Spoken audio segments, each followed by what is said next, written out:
gripe, mas vamos lá.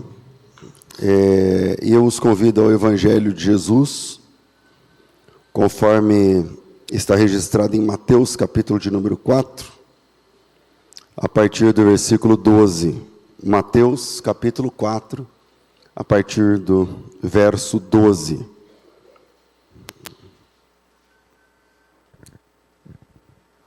Amém, irmãos?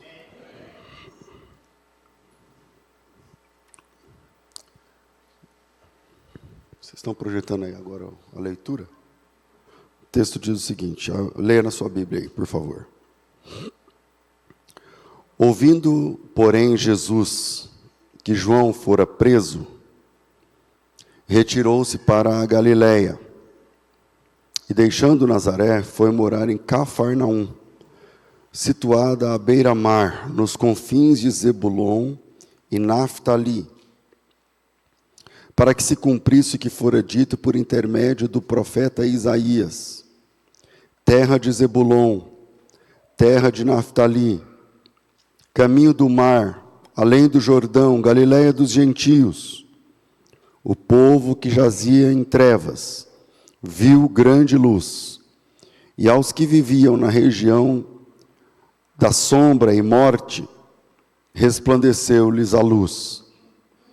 Daí por diante, passou Jesus a pregar e a dizer: arrependei-vos, porque está próximo o reino dos céus.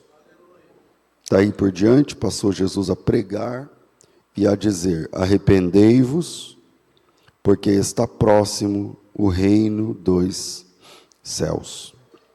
Hoje eu quero falar com você sobre o que é arrependimento na Bíblia. O que é arrependimento na Bíblia? A necessidade do arrependimento nas Escrituras.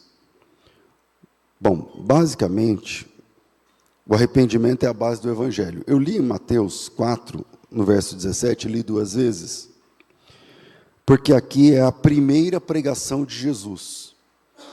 A primeira vez que Jesus vai pregar, a pregação dele é o seguinte: pessoal, vocês precisam se arrepender,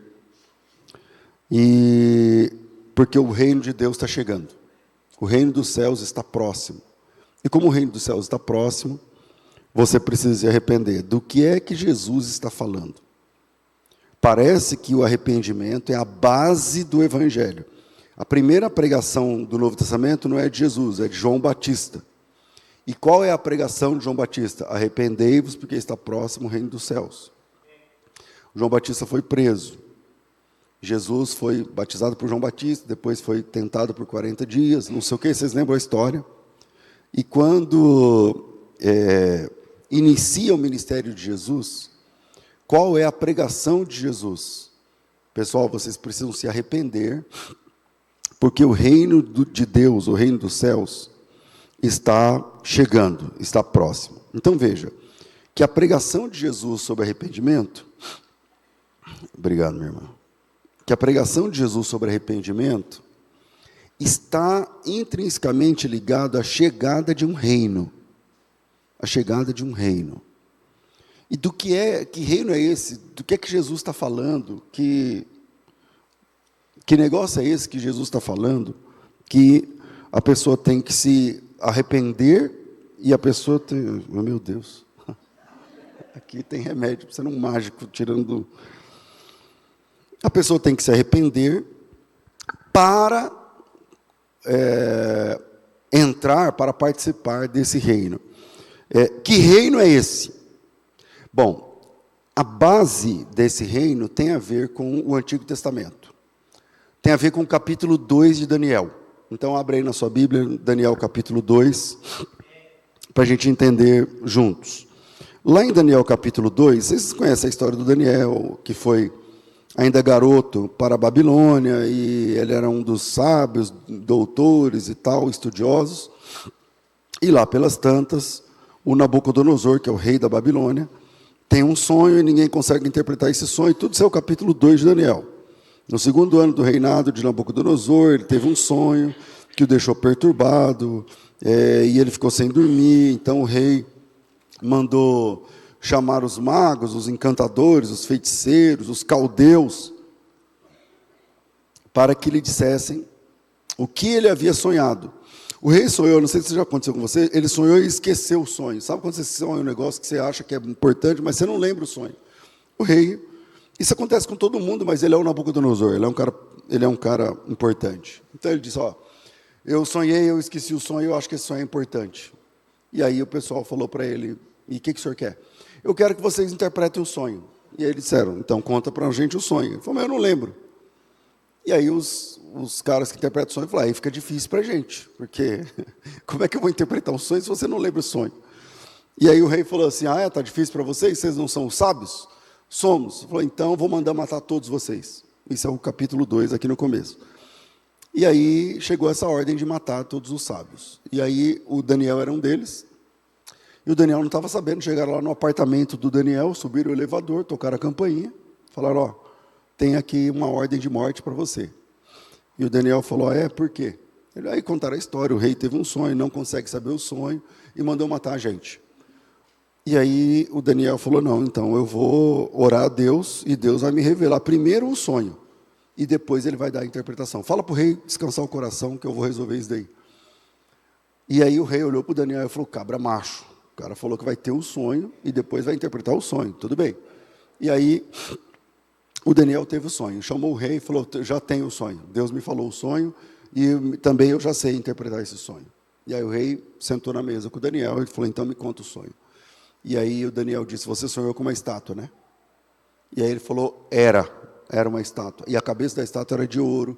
Bom, vocês conhecem a história da estátua. A cabeça da estátua era de ouro, o peito da estátua era de prata, o abdômen da estátua era de bronze, as pernas da estátua de ferro, e os dedos, os pés da estátua de ferro, misturado com barro. E lá no capítulo 2, vamos achar aqui o versículo, que é um texto muito longo, versículo 29. Quando o Senhor, ó rei, estava na sua cama, surgiram na sua mente pensamentos a respeito do que vai acontecer no futuro. Na verdade, Daniel falou até o que ele pensou antes de dormir. E depois falou o sonho.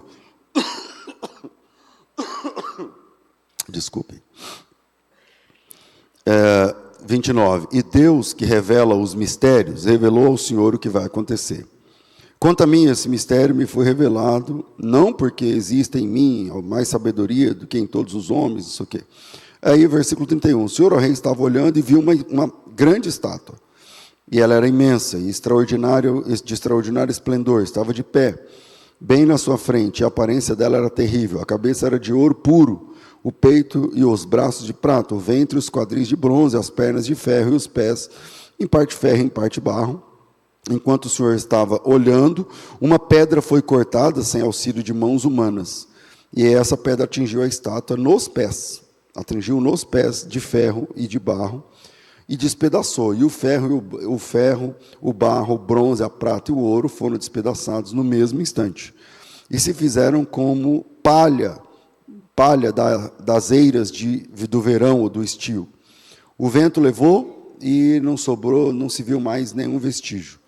Mas a pedra que atingiu a estátua se tornou uma grande montanha e encheu toda a terra. Esse é o sonho, essa é a interpretação. E aí lá no versículo 44, ele vai dizer o seguinte, 43, que eu não quero ler todos, né, mas vou ter que ler. Vamos lá. 37. O Senhor, ó Rei, é Rei dos reis, a quem Deus conferiu o reino, o poder e a glória, em cujas mãos foram entregues os filhos dos homens, onde quer que eles habitem, e os animais do campo e as aves do céu, que dominam e tal. O Senhor é a cabeça de ouro. Então, a cabeça de ouro é a Babilônia, o rei da Babilônia. Versículo 39. Depois do Senhor se levantará outro reino. O seu reino vai passar e vai vir outro reino inferior ao seu. E depois vai passar e vai vir um terceiro reino de bronze, que terá domínio sobre toda a terra. E depois um quarto reino será forte como ferro, pois o ferro quebra e despedaça tudo e tal. Quanto aos pés, os dedos misturados com barro, ele vai explicando lá. E versículo 44. Nos dias desses reis, o Deus dos céus levantará um reino que jamais será destruído, e que não passará jamais a outro reino. Esse reino despedaçará e consumirá todos esses outros reinos, mas ele mesmo subsistirá para sempre. Assim como o rei viu que do monte foi cortada uma pedra sem auxílios de mãos humanas, e ela despedaçou o ferro, o bronze, o barro, a prata e o ouro, o grande Deus revelou ao rei o que vai acontecer no futuro. Certo é o sonho e fiel é a sua interpretação. Ou seja, o Daniel chamou o Nabucodonosor e falou assim, Deus te mostrou como tudo termina. E aí o rei falou, como tudo termina? E ele diz, tudo termina com um reino que vai chegar. O Senhor é um reino glorioso, o Senhor é a cabeça de ouro, mas a Babilônia vai passar. E depois da Babilônia, vem os medos e persas, que são representados na prata, que também vai passar. E depois dos medos e persas, tem o bronze, que é o império grego, o império helênico, Alexandre o Grande e tal, que também vai passar. E depois de Alexandre o Grande, tem o Império Romano, que é a perna de ferro, que também vai passar. E depois, as sobras do Império Romano, o ferro misturado com barro, que é o restante do mundo. Então, nós, por exemplo, somos sobras do Império Romano. Nós fomos descobertos pelos holandeses e portugueses. Então, nós somos sobra do Império Romano. Ou seja, nós somos representados naquele barro. Ou seja, a estátua representava os reinos do mundo. E ele disse, enquanto o senhor estava olhando para essa estátua que são os reinos do mundo, uma pedra foi cortada sem mãos humanas. E essa pedra bateu lá no pé da estátua. O pé da estátua é o Império Romano e as sobras do Império Romano. Quando Jesus nasce, é o Império Romano. E ela destrói, essa pedra destrói toda a estátua, e depois essa pedra começa a crescer, e começa a crescer, e começa a crescer, diz a Bíblia, que chega uma hora que ela vai tomar conta de toda a terra. Então, o Daniel, ele chamou o Nabucodonosor e disse, Deus te mostrou como tudo vai terminar. E ele disse, como tudo vai terminar? E ele disse, tudo termina com a chegada de um reino que nunca mais vai ser destruído. Tem um reino, o seu é de ouro, é muito importante, mas ele vai passar. O segundo reino é muito importante, mas vai passar. O outro reino, os reinos vão passar. Os reinos dos homens passarão. Mas haverá um reino que jamais passará. E esse reino é representado na pedra. E os reinos que passam são representados na estátua. Então a estátua representava os reinos do mundo e a pedra representava o reino de Deus. Quando Jesus, centenas de anos depois, começa o seu ministério, a primeira coisa que Jesus fala pregando é, pessoal, podem começar a se arrepender, porque a pedra chegou.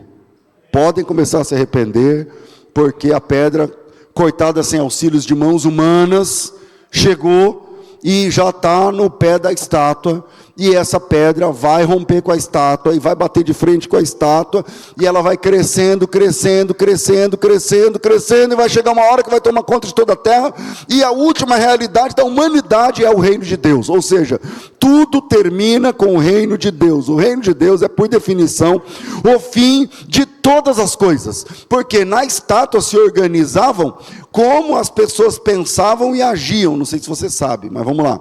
Quando a gente fala assim, da estátua, você fala assim, peraí, pastor, mas a história não começa lá em Gênesis? Por que o senhor está começando pelo Nabucodonosor? Tá, qual é a primeira grande cidade organizada na Bíblia? É Babel. Quem organiza Babel? Nimrod. Quem é Nimrod? O que significa o nome Nimrod? Rebelde, rebelião. Então, Babel, lá em Gênesis 10, eu não sei o versículo, talvez é 10:10, mas é por ali. É a primeira cidade que se organiza e se rebela contra Deus. No capítulo 11, é Babel, a Torre de Babel. O que é a Torre de Babel? Uma rebelião contra Deus. Quando Daniel diz assim, a cabeça de ouro é a Babilônia, significa que ela está representando, desde Nimrod, todas as rebeliões, até Nabucodonosor.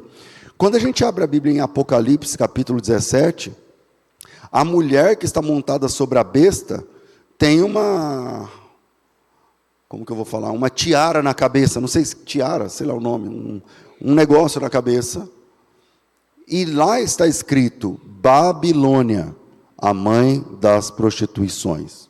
Ou seja, há uma lógica na Bíblia sobre que Babilônia é a cabeça da estátua que pensa, que define, que decide como é que aquelas pessoas que são rebeldes contra Deus vivem. Então a Babilônia e a estátua representam a rebelião contra Deus. Quando Jesus começa seu ministério, a primeira mensagem é: pessoal, arrependam-se porque está próximo o reino dos céus. A pedra já foi cortada e está próximo o reino de Deus. E esse reino vai bater de frente com a estátua e vai crescer e vai se tornar a última realidade da história. O que Jesus está fazendo? Ele está oferecendo a oportunidade. É em Jesus que a gente descobre. E aí, é muito interessante para quem gosta de se aprofundar. É em Jesus que a gente descobre que existe a possibilidade de se transitar entre a estátua e a pedra. Porque o que Jesus está dizendo? Ele está dizendo o seguinte: arrependam-se, vocês da estátua, arrependam-se, saiam da estátua, a pedra está aí, está vindo aí, o reino de Deus está chegando, e quem estiver na estátua vai ser destruído com todo mundo da estátua. A estátua pensa de um jeito, ama de um jeito, compra de um jeito, vende de um jeito, briga de um jeito, discute de um jeito, e a pedra tem outro jeito de existir. E o que Jesus está dizendo é o seguinte: eu estou oferecendo a vocês a oportunidade de deixar a estátua e vir para a pedra. É possível sair do estado de rebelião e vir para o estado de adoração. Quando a gente lê o primeiro homem, que é Adão, ele transita do estado de adoração para o estado de rebelião contra Deus. Ele cai.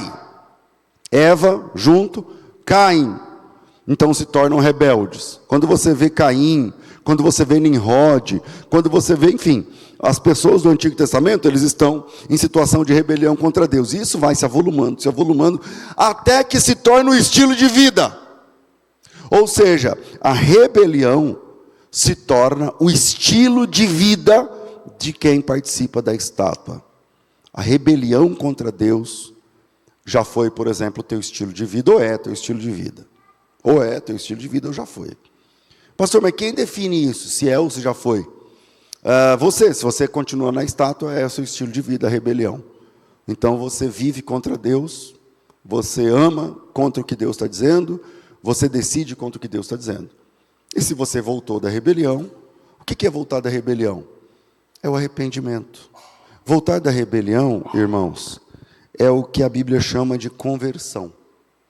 Porque o que é rebelião? Vamos lá, quando Adão cai, Deus fala assim para Adão: você pode fazer tudo, menos comer essa fruta. É a mesma coisa dizer para Adão: come essa fruta. O Adão vai lá e rompe com Deus. Quando Adão rompe com Deus, por que eu estou dizendo que ele rompe com Deus? Porque ele está indo contra o que Deus decidiu. Ele está indo contra o que Deus definiu. Está indo contra o que Deus mandou. Ele está olhando para Deus e está dizendo assim: o Senhor falou que era para te adorar, mas eu não estou afim. O Senhor disse que era para te obedecer, mas eu não quero. Eu quero viver assim, eu quero viver o meu estilo de vida. Eu tenho meus gostos também. Eu quero comer a árvore que eu quiser. Por que o Senhor tem que decidir que árvore eu vou comer?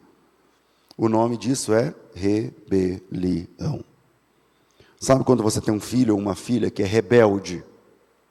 Você fala o que tem de fazer, mas ele não faz. E finge que faz, mas não faz. Isso é estado de rebelião.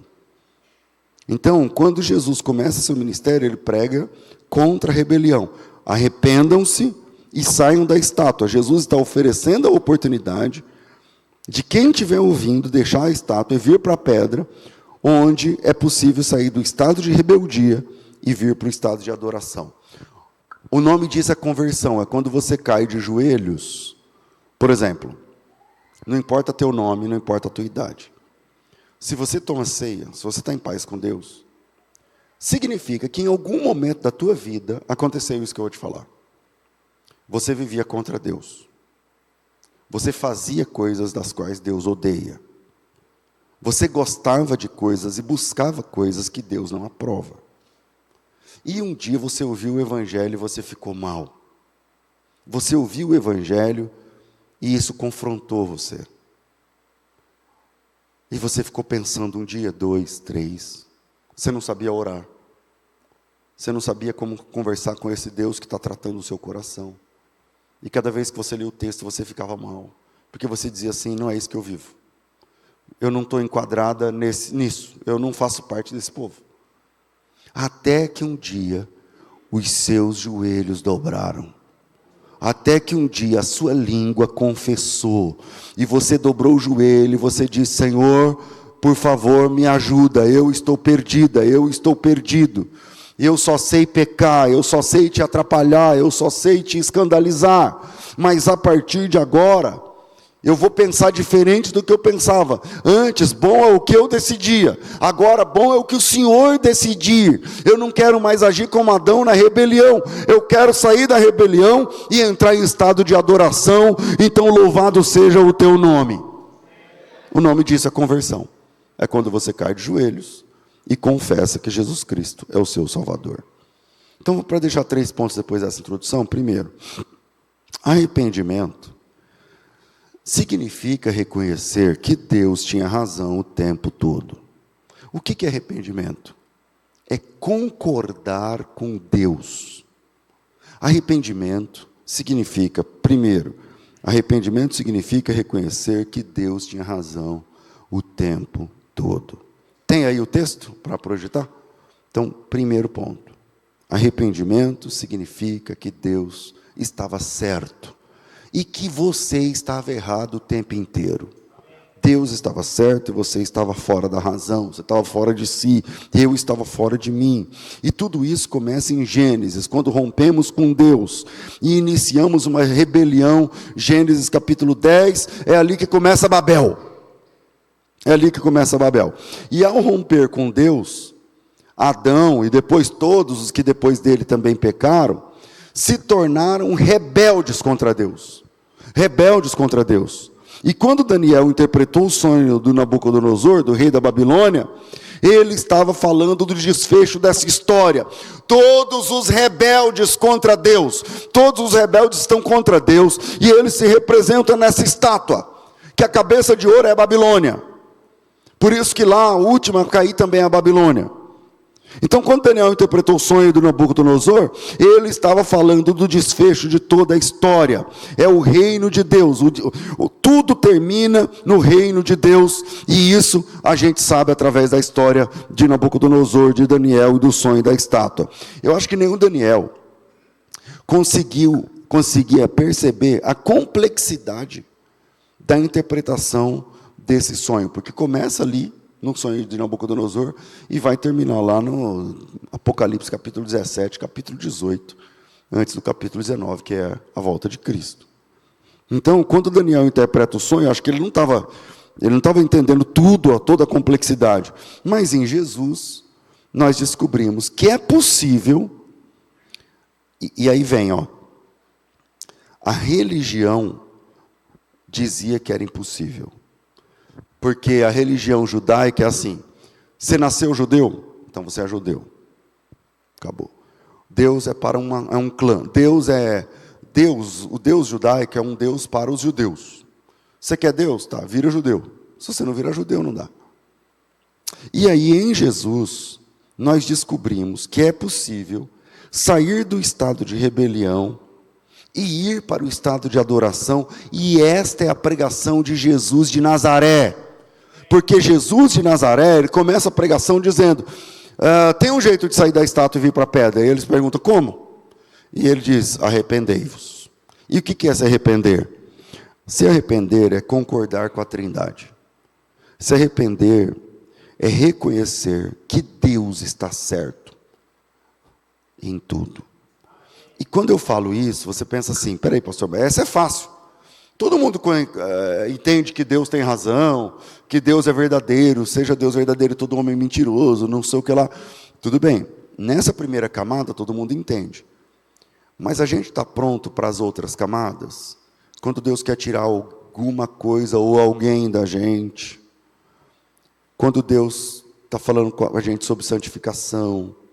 quando Deus está falando com a gente sobre os limites, quando Deus está falando sobre como o marido tem que tratar a mulher, como a mulher tem que tratar o marido, como o pai tem que tratar o filho, como o filho tem que tratar o pai, como você tem que tratar o seu pecado, como você tem de tratar quem peca contra você, como você...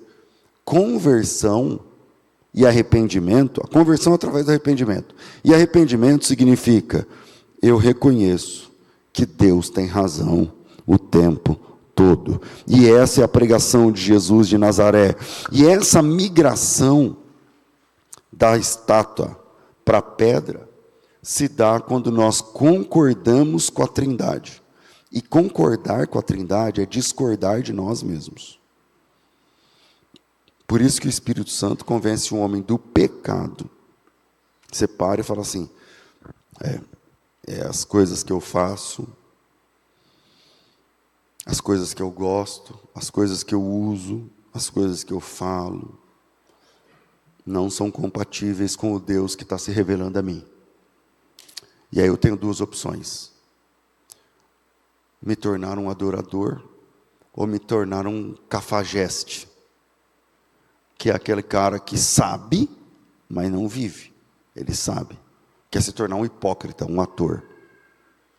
Porque diante de Deus, quando a gente entende Deus nessa perspectiva, primeiro, passa pela perspectiva do Pai Nosso. Quando Jesus vai ensinar a gente a orar, ele fala assim, quando vocês forem orar, é assim, Pai Nosso. Bom, se o Pai é nosso, a gente vira irmão. O Pai é nosso, logo todo mundo virou irmão. Mas tem dois tipos de irmãos. Tem dois tipos de irmãos. Isso nos leva para o segundo ponto. Temos um pai, e diante dessa informação que temos um pai, diante dele, ou nós somos pródigos, que é o pessoal da rebelião, ou nós somos religiosos. Ou pródigos, ou religiosos. Que é a história dos dois filhos, lá do filho pródigo.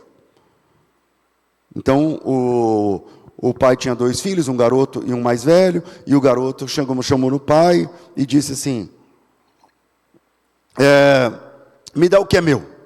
Ele não tinha nada, porque a herança é um bem que você só pode assumir depois da morte do pai.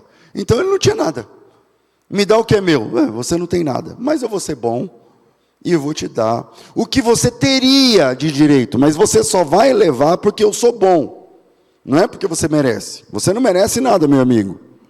Você não merece nada, porque eu estou vivo. Eu sou seu pai e estou vivo. Então, você não merece.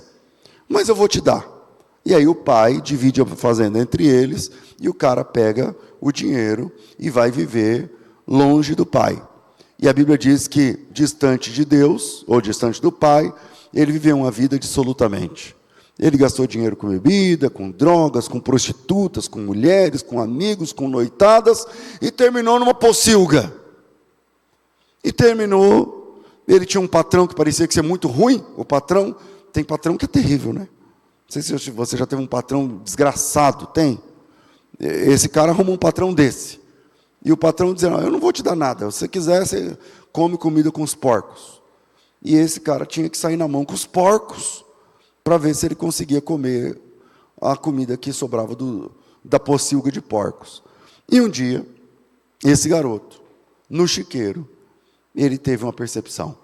Ele diz assim, quantos funcionários do meu pai? Os funcionários do meu pai, ele não está nem falando os filhos. Os funcionários do meu pai não são tratados assim. E eu aqui, nessa desgraça. Eu vou me levantar e vou procurar meu pai com uma proposta.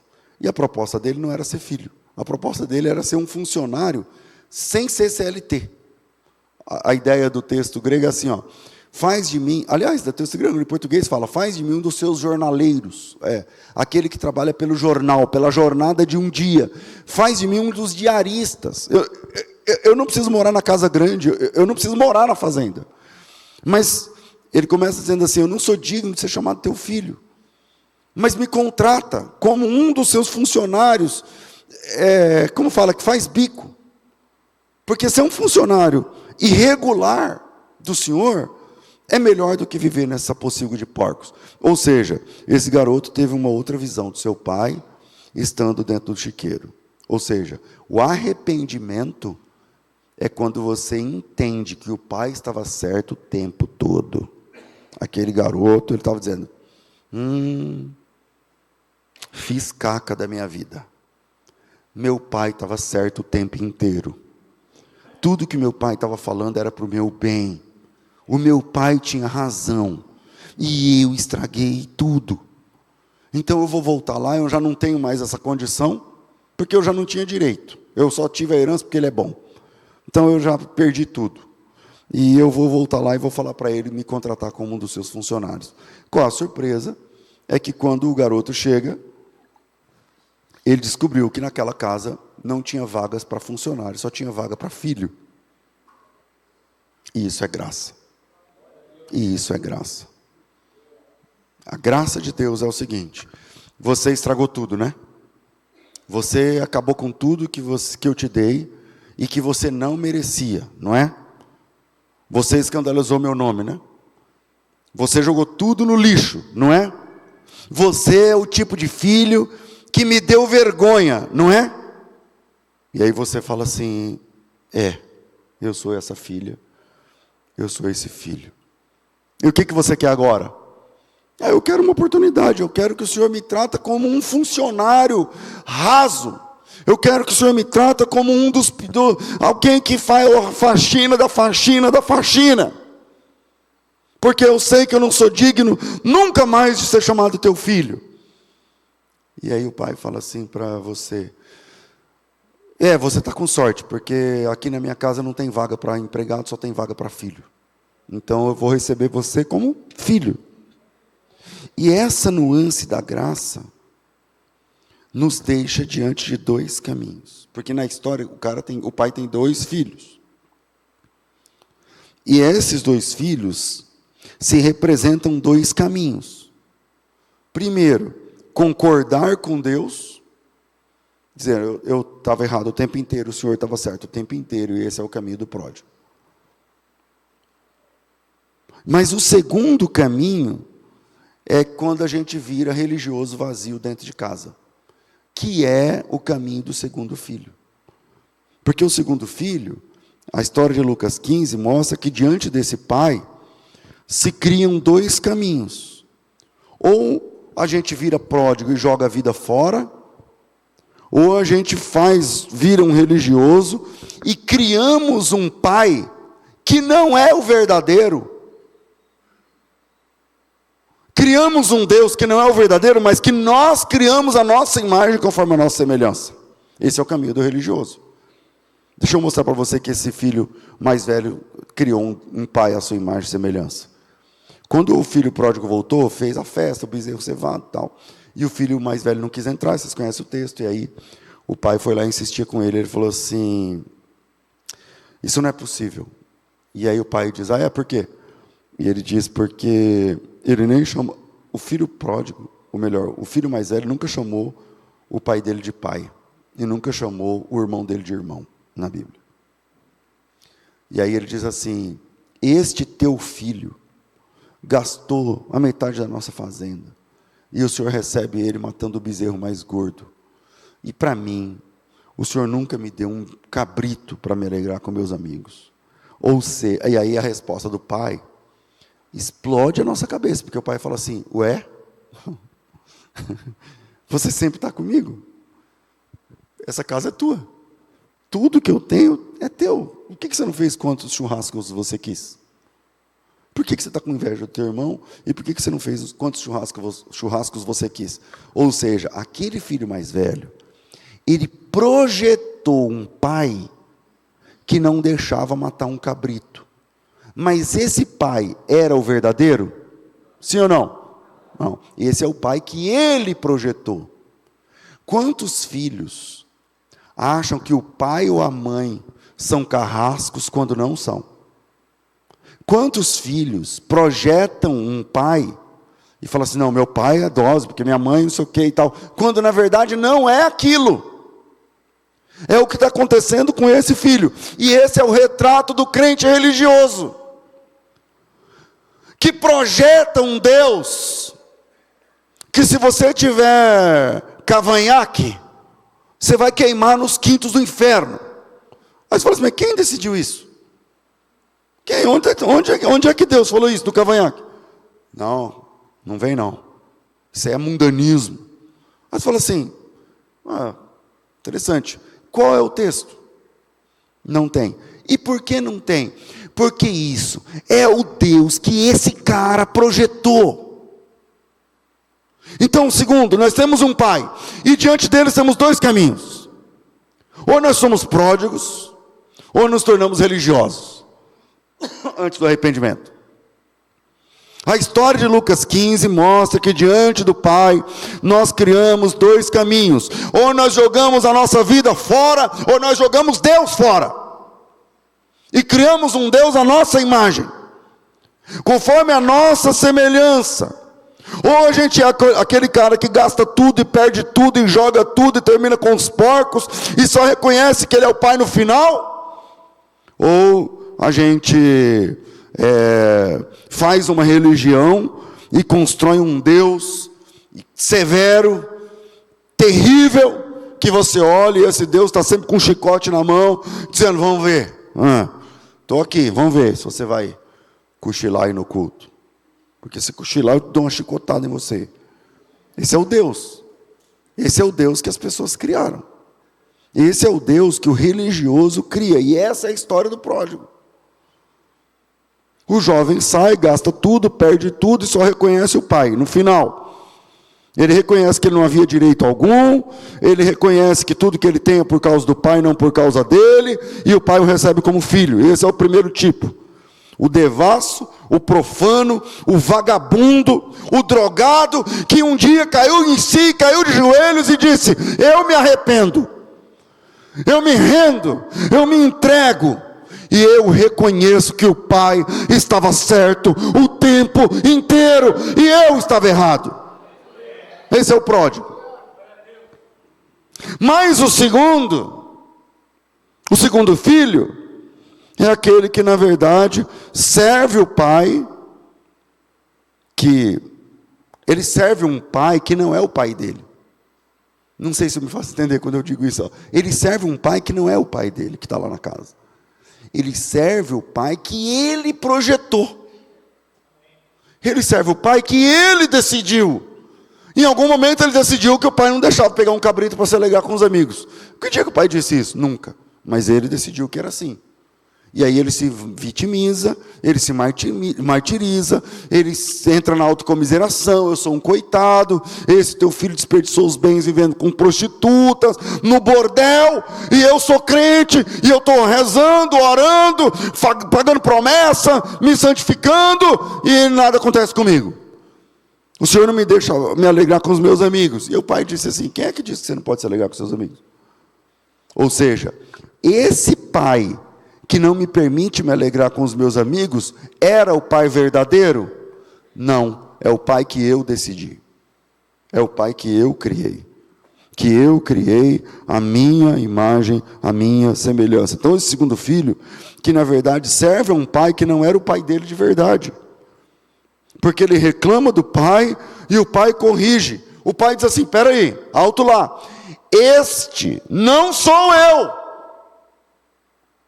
Quantos anos eu estou te servindo, sem transgredir, sem sair da sua casa, e até hoje o Senhor nunca me deu nada. O pai falou, espera aí, calma aí.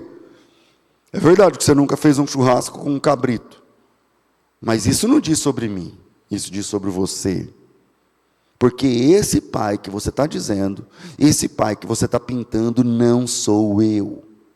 Ou seja, diante da informação que nós temos um pai, ou você é um pródigo, que nunca se arrepende, ou depois se arrepende, ou você é um religioso, que projeta um pai, que não é o pai de verdade. E é esse que nós pregamos.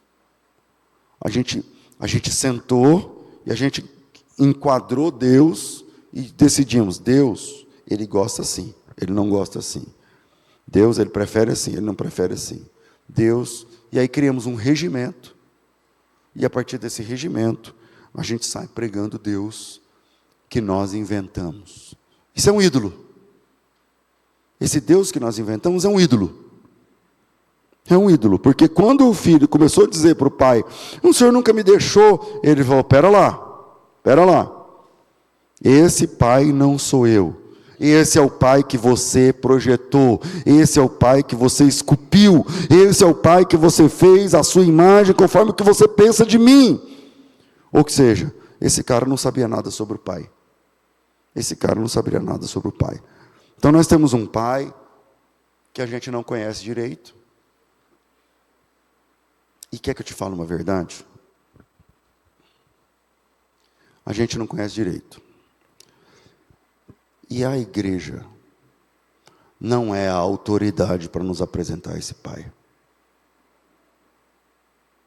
Você quer conhecer esse pai? Abra a tua Bíblia. E leia o que ele diz de si mesmo.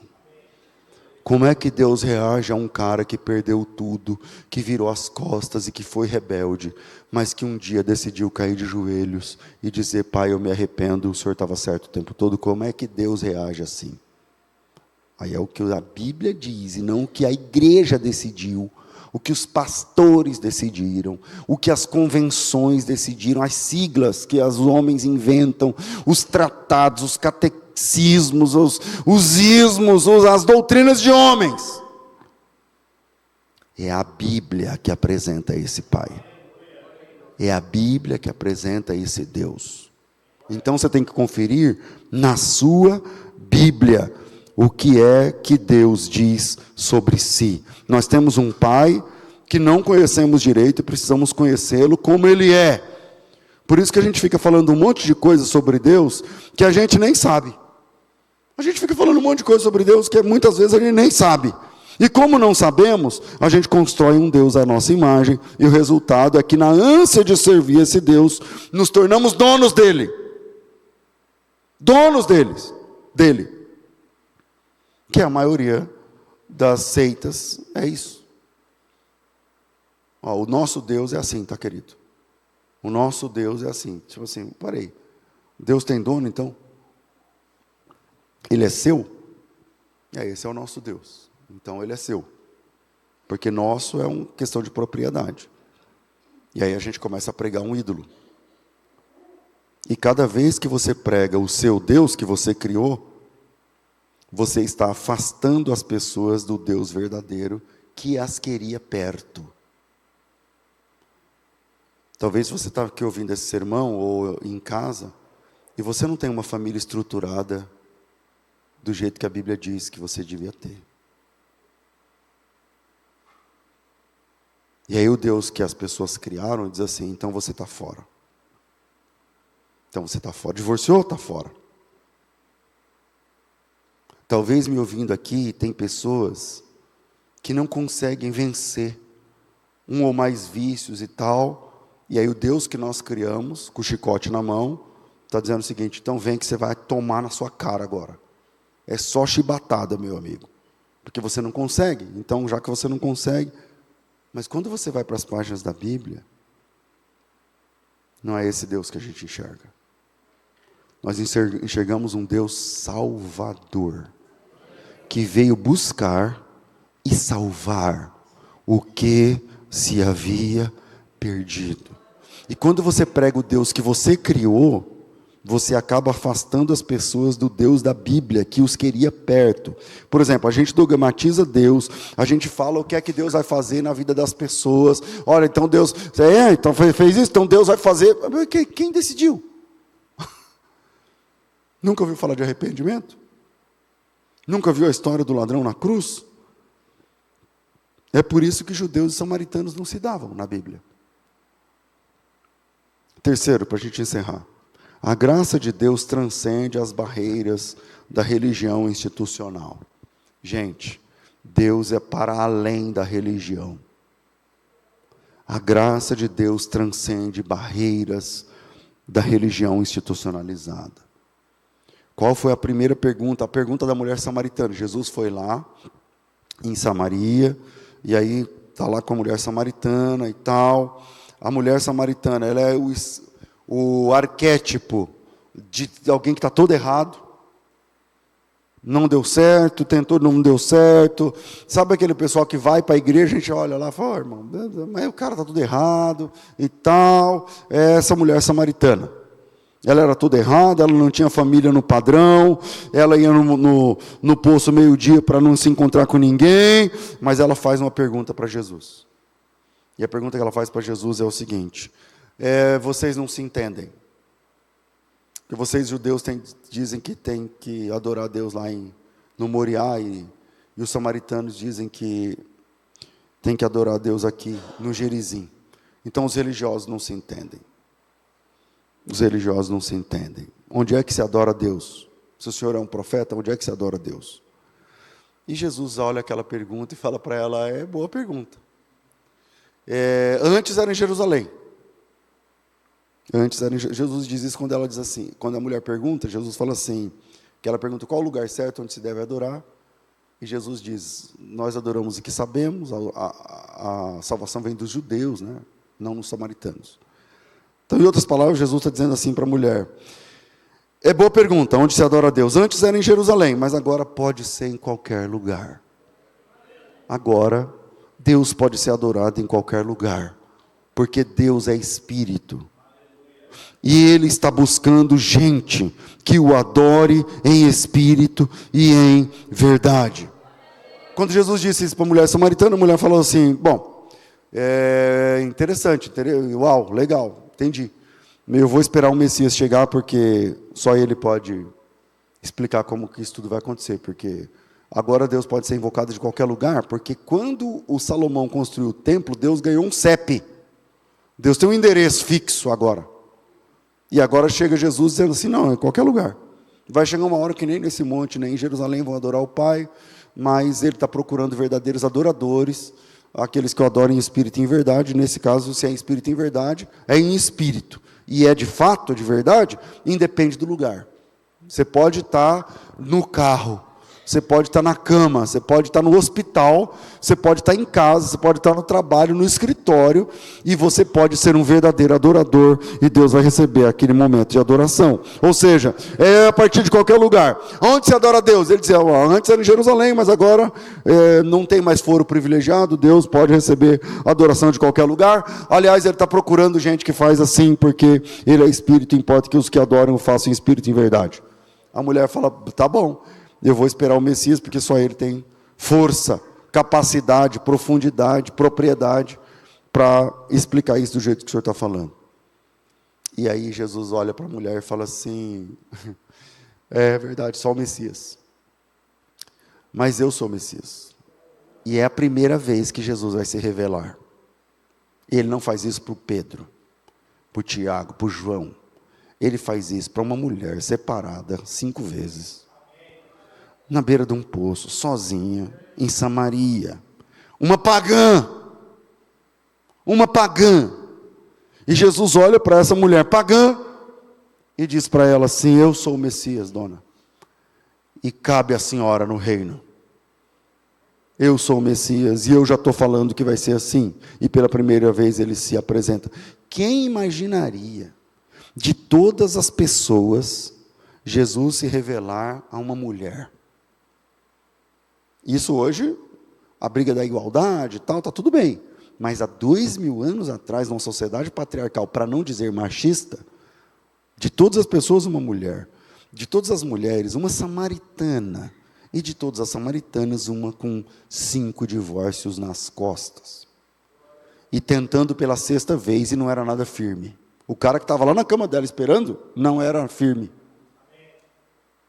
E chega Jesus e fala para ela, eu sou o Messias, e eu vim te buscar.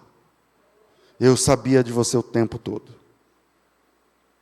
Eu sabia de você o tempo inteiro. E é para você que eu vim. E Jesus se revela a essa mulher. Quem imaginaria? Porque quando os discípulos chegam, eu não estou lendo o texto, mas vocês lembram, né? Os discípulos chegam, a Bíblia diz que eles ficaram maravilhados. Maravilhado é um jeito bonitinho de falar assim, que eles levaram um susto. De ver Jesus conversando com uma mulher, e samaritana, ainda por cima. Mas ninguém teve coragem de perguntar para ele, do que é que vocês estão falando, porque Jesus ninguém enfrenta, né? Jesus ninguém enfrenta. Então ficaram todo mundo quieto, ali meio sem graça. Ele está falando com a mulher aí samaritana, não sei o quê. Quando os discípulos chegaram, eles não entenderam nada. A mulher desceu, o cântaro ficou, e os discípulos disseram assim: mestre, come? Jesus falou assim: vocês são cegos, vocês não enxergam nada, né? Para os 12. E eles disseram: por que você está falando isso com a gente? A gente só foi comprar comida. E ele disse assim: vocês não falam que faltam não sei quanto tempo para a ceifa? Olhem, os campos estão brancos, mas vocês não veem. Vocês não conseguem enxergar, vocês são cegos, não enxergam os campos brancos para a ceifa. Vocês não conseguem perceber uma pessoa que o Espírito Santo despertou. Vocês não conseguem perceber um ser humano que foi reavivado pelo Espírito Santo. Vocês não conseguem entender. Vocês não acham que ainda não chegou a hora? Pois é, tem um montão de gente aí que Deus está despertando. Porque enquanto Jesus estava falando isso, a mulher estava lá na cidade, lá na comunidade, dizendo: venham, venham e vejam um homem que me disse tudo que eu tenho feito. Porventura não seria ele o Cristo? E aí quando eles chegam lá, eles começam a ouvir, Jesus continua a conversa com eles. Tudo que ele estava falando para a mulher, ele fala para a comunidade, e a comunidade inteira, a mulher falando: não falei? Eu não falei? Ele não é o Cristo? Não era disso que eu estava falando? Eu sabia desde o começo. E eles disseram para a mulher: não é pelo que você falou agora, mas nós entendemos que ele realmente é o Messias. Ou seja, Jesus chama os discípulos e diz assim: vocês não conseguem ver uma pessoa que o Espírito Santo despertou. Então arrependimento é concordar com Deus, é reconhecer quem somos, ou religiosos que projetam Deus à nossa imagem. Um pai que não nos deixa divertir-nos com os cabritos, fazer o churrasco com os amigos. Não pode, não, porque Deus, como vai fazer festa? Não pode. Que música que é essa? Que altura de som que é essa? Não, não pode. Deus é Pai. E diante dessa informação, ou nós somos pródigos ou somos religiosos. Ou estamos jogando a vida fora, ou estamos jogando Deus fora. Já que o Deus verdadeiro não é aquele que nós falamos. Pastor, o que faz então? Volta. Volta. E como é que volta? Cai de joelhos. Você é pródigo? Está jogando a vida fora, né? Está jogando a vida fora, né? Então volta. Como que eu volto? Caia de joelhos e diz assim: Senhor, eu me arrependo. O Senhor estava certo o tempo inteiro. Eu estou acabando com a minha vida, escandalizando o teu nome. Mas a partir de hoje eu quero caminhar do seu lado e não contra o Senhor. Você é religioso? Você construiu um Deus à sua imagem e semelhança? Volta. Como que eu volto, pastor? Concordando que Deus estava certo o tempo inteiro. Deus, eu estava pregando o Deus errado. Eu estava pregando o Deus que eu inventei. Eu estava pregando o Deus que passaram para mim. Mas agora eu quero pregar o Senhor das Escrituras. Deus abençoe vocês em nome de Jesus.